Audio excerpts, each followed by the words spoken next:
E a vida continua, de André Luiz, capítulo 5, Reencontro. Evelina despertou num quarto espaçoso com 2 janelas deixando ver o céu. Emergia de um sono profundo, pensou. Diligenciou recordar-se assentando contas da própria situação. Como teria entrado na amnésia de que estava tornando agora à tona da consciência? Desemperrou a custo os mecanismos da memória e passou a lembrar-se vagarosamente. A princípio, indescritível pesadelo perturbou o seu repouso começante. De certo, sofreu uma síncope inexplicável. Percebeu-se movendo num mundo exótico de imagens que a faziam regredir na estrada das próprias lembranças. Recapitulou, não sabia como, todas as fases de sua curta vida. Voltou no tempo. Reconstituiu todos os dias já vividos a ponto de rever o pai chegando morto ao lar quando contava somente 2 anos de idade. Nesse filme, que as energias ocultas da própria mente haviam exibido para ela, nos quadros mais íntimos do ser, ouviu de novo os gritos maternos e enxergava à frente vizinhos espantados, sem compreender a tragédia que se abatia sobre sua casa. Depois, registrou a impressão de tremendo choque. Algo como se desabotoou de seu cérebro e se viu flutuar sobre o próprio corpo adormecido. Então, ela estava fazendo um backup da encarnação para os pontos principais ficarem no seu perispírito. E como ela tinha merecimento, né? Então ela estava num hospital, bem cuidada, né? Vamos lembrar que André Luiz, por exemplo, ele foi para uma enfermaria onde existiam mais pessoas, né? Mais espíritos desencarnados. E ela estava ali sozinha, bem amparada, né? Logo após o sono invencível, de nada mais se apercebeu. Quantas horas gastou no torpor imprevisto? Estaria regressando a si, vencendo o colapso, por efeito de algum tratamento de exceção? Porque não via ali, junto do leito, algum familiar que lhe propiciasse as necessárias explicações? Tentou sentar-se e conseguiu sem a menor dificuldade. Inspecionou o ambiente, concluindo que o pouso se trocou. Inferiu das primeiras observações que, tombada em desmaio, foi reconduzida ao hospital e ocupava agora a larga dependência que o verde claro tornava repousante. Em mesa próxima, viu rosas que chamavam sua atenção para o perfume. Cortinas tênues bailavam de manso aos ritmos do vento, que penetrava as venezianas diferentes, talhadas em substância semelhante ao cristal, revestido de essência esmeraldina. Em tudo simplicidade e previsão, conforto e beleza. Evelina bocejou, distendeu os braços e não se surpreendeu com qualquer dor. Enfim se recuperou, refletia alegre. Conhecia a presença da saúde e a testemunhava em si mesma. Nenhum sofrimento, nenhum estorvo. Se algo experimentava de menos agradável, era precisamente um sinal de robustez orgânica. Sentia fome. Onde o marido? Onde os pais? Desejava gritar de felicidade, comunicar-lhes que sarou. Desejava lhes dizer que os sacrifícios efetuados por ela não haviam sido inúteis. No íntimo, agradecia a Deus a dádiva do próprio restabelecimento e desejava estender a alegre gratidão aos seres queridos. Não mais queria acalmar o coração embriagado de alegria e, por isso, buscou a campainha perto dela. Apertou o botão de chamada e uma senhora de semblante doce e atraente apareceu, saudando-a com palavras de radiante carinho. Evelina aceitou com naturalidade a cooperação da desconhecida e falou para a recém-chegada: Enfermeira, posso rogar-lhe o favor de chamar meu marido? Antes de tudo, tenho instruções para informar o médico sobre as suas melhoras. A senhora Serpa concordou, afirmando, no entanto, que sentia necessidade de reencontrar os familiares, de maneira a repartir com eles o próprio contentamento. Compreendo, respondeu a serviçal com inflexão de ternura. Tenho sede de entender-me com alguém, acrescentou a convalescente animada. Como se chama a senhora? Chame-me Irmã Isa. De certo, a senhora me conhece. Sou Evelina Serpa e desejo ter aqui minha ficha. E devo ter aqui minha ficha. Irmã Isa, que me sucedeu? Estou bem, mas num estado estranho que não sei definir. A senhora passou por longa cirurgia, precisa descansar, se refazer. Em verdade, para Evelina, nada havia de surpreendente naquelas palavras articuladas em tom significativo. Sabia-se operada, passou pela dolorosa remoção de um tumor, esteve em casa, melhorou tanto que obteve um passeio com o marido pelas estradas do Morumbi. Apesar de tudo, reconhecia-se novamente hospitalizada, sem poder saber os motivos. Enquanto alinhava perguntas mudas, não viu que a atendente pressionava com um ponto cinza em determinado recanto, comunicando-se com o médico de plantão. Em 2 minutos, um homem de branco entrou calmo, cumprimentou a doente, examinou-a, sorriu satisfeito. Doutor, começou dizendo ansiosa por justificar-se, e pediu informações, desejava saber como e quando conseguiria ver o esposo e os pais. Não seria justo dar aos seus a notícia do êxito com que o hospital a brindava?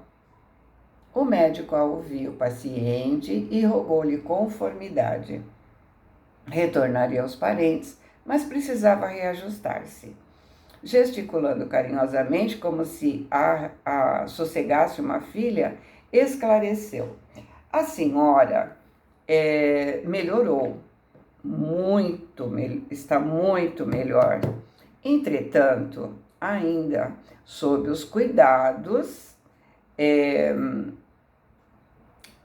sob a rigorosa assistência de ordem mental. Em se tratando a qualquer agente suscetível de induzi-la a recordações muito ativas da moléstia que sofreu, é provável que todos os sintomas reapareçam. Pense nisso. Não lhe convém, por agora, recolocar-se entre os seus. E com um olhar ainda mais compreensivo, acrescentou: coopere. Ou seja, não devia pensar em doença, em pensar em todas as dores, em tudo que ela passou, para não sentir os sintomas da doença de novo. A gente sabe que quando a gente foca numa coisa, né, essa coisa se aviva, e é isso que ele queria evitar. Por isso que ele disse: coopere. Evelina ouviu a observação de olhos lacrimosos, mas resignou-se.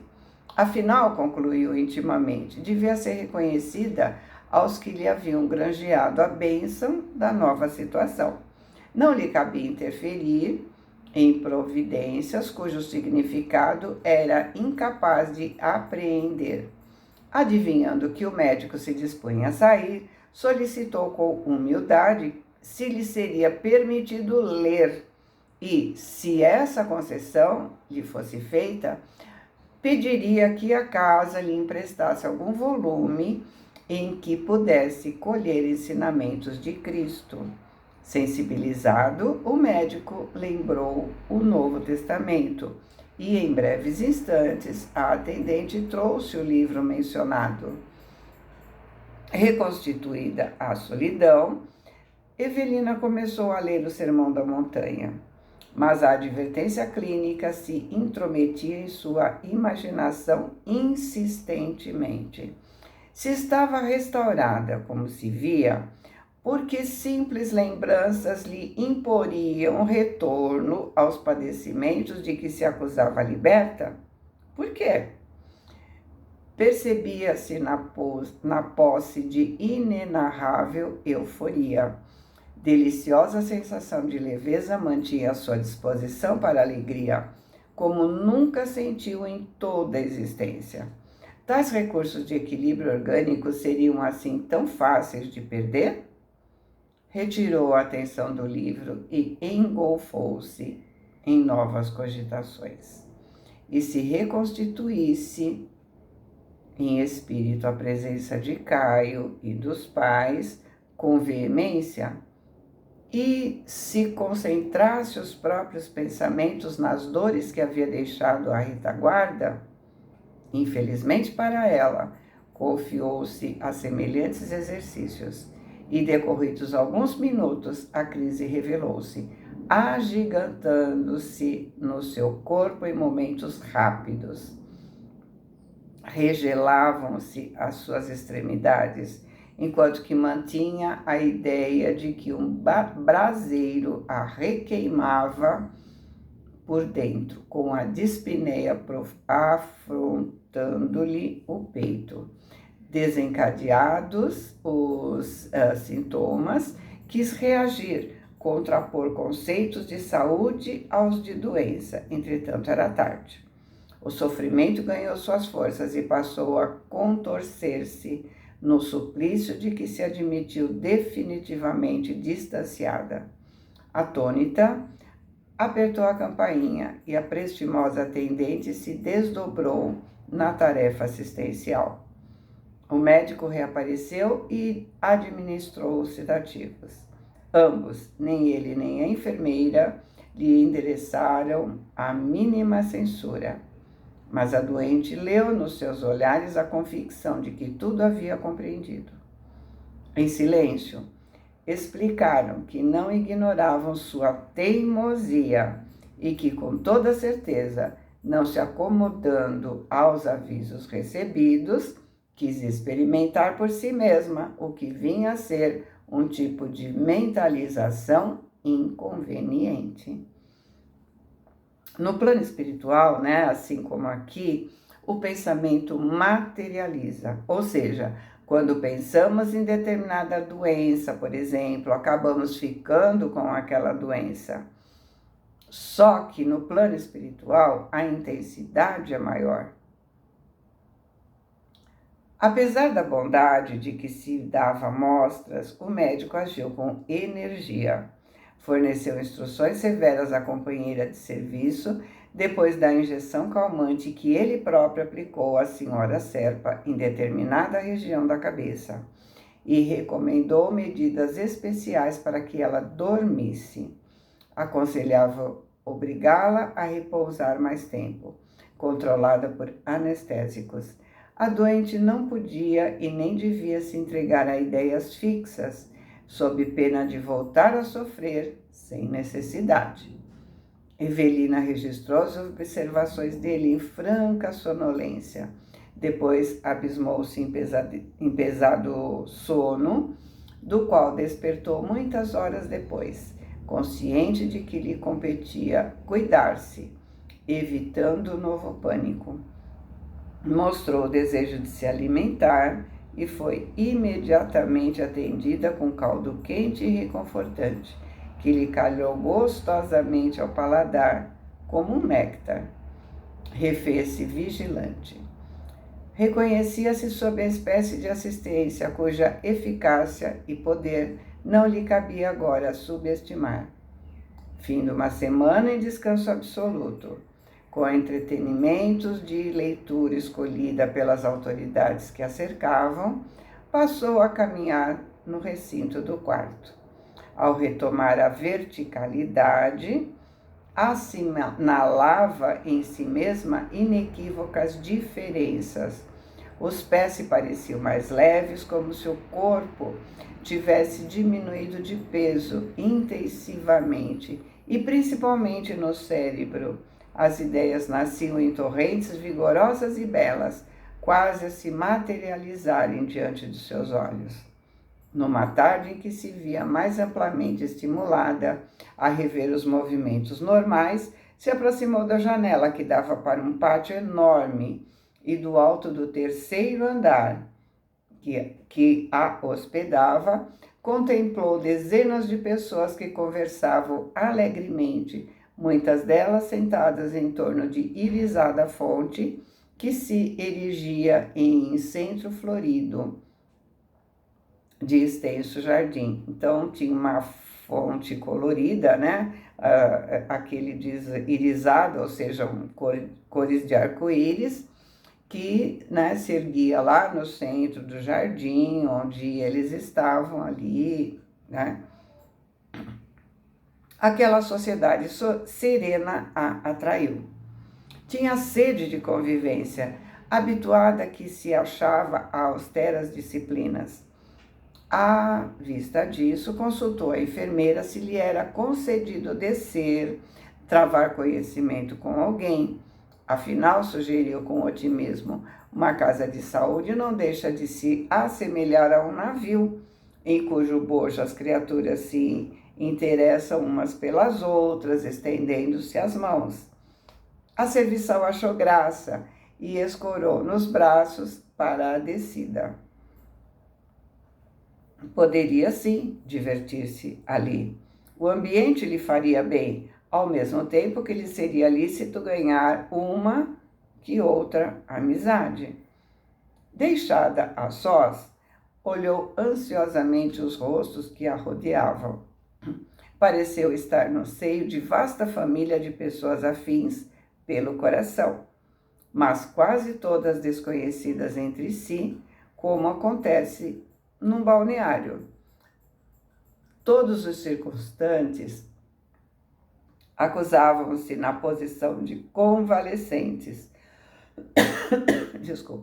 adivinhando-se sem dificuldade os vestígios das enfermidades que haviam conseguido evadir-se. Evelina se perguntava quanto ao melhor processo de estabelecer contato com alguém, quando viu um homem, não longe, que a olhava evidentemente assombrado. Ou não era aquele cavalheiro exatamente Ernesto Fantini, o improvisado amigo das termas?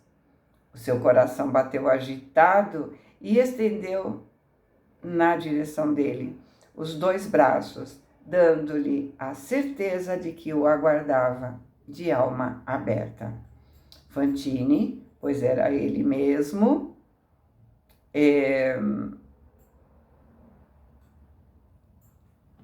ergueu-se da poltrona em que se guardava e avançou para ela a passos rápidos.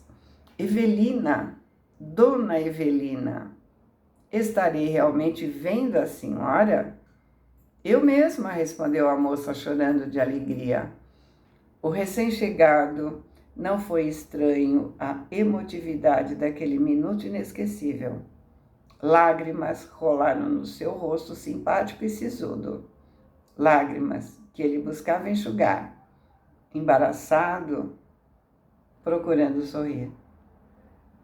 E assim, André, termina esse capítulo. Boa semana, fiquem com Deus, amo vocês.